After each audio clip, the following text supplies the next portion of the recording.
काम हो तो बर्तन मुझे जीमी। जय जगन्नाथ सांग मैंने मुझे गाधिक आसिल खाइबी और खाईदे काम को जी काम को बाहर की पलि आस रास्तार आइला बेलू मो भाई रास्तार माटी पड़ी सब उठुले आम गाँव भी किसी लोक उठुले ये जो उठा न जीव मैंने गाड़ी एक्सीडेंट होगा तो बहुत संभावना आबे मु काम को बाहर पहुँची गले नई घाट पाखे सब गाड़ी चले तो ये आसिक कम पहुँचले तो मुझे आसला बेलू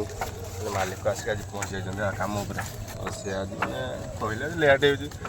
लेट मैंने भाई किस कहते बर्तमान धान कम हो तो से धान कम सारिक आसते हो फाइनाली कम आरंभ कर जब आपने किसी मंदिर बनवाक चाहते तो निहाती कमेंट्रे जनइबे बट वो स्टार्टिंग 8टा बेले बर्तमान टाइम आसी 9:30 है बर्तमान सरी ना है बहुत समय लगे कम करने को आप गोटे कमेंट करना कि लाइक करना तो बर्तमान तो खाଇବା टाइम तो खावाई जावा खोजिकी पाने खाइते आए मैंने घर खोजिकी पाने किए जावा मैंने कही हेनी काली पाखर कह आसिक नहीं घर लोक तो नहीं पड़ जाए है नहीं बर्तमान पखाड़ खिया तो पखाड़ खायापी शाग खरड़ा बड़ा आमर काकुड़ी आलू भर्ता शेष में तनी पियर जो आनंद से कथा तो कही हेनी आ कमेंट कहे ना ए मंदिर डिजाइनटा आपण मानक केमी लगुच कम करूँ करूँ केत आम छुट्टी टाइम होता तो आम पलि आसलु खावाई आज जो प्रकार खरा होता ता संग जो खटा है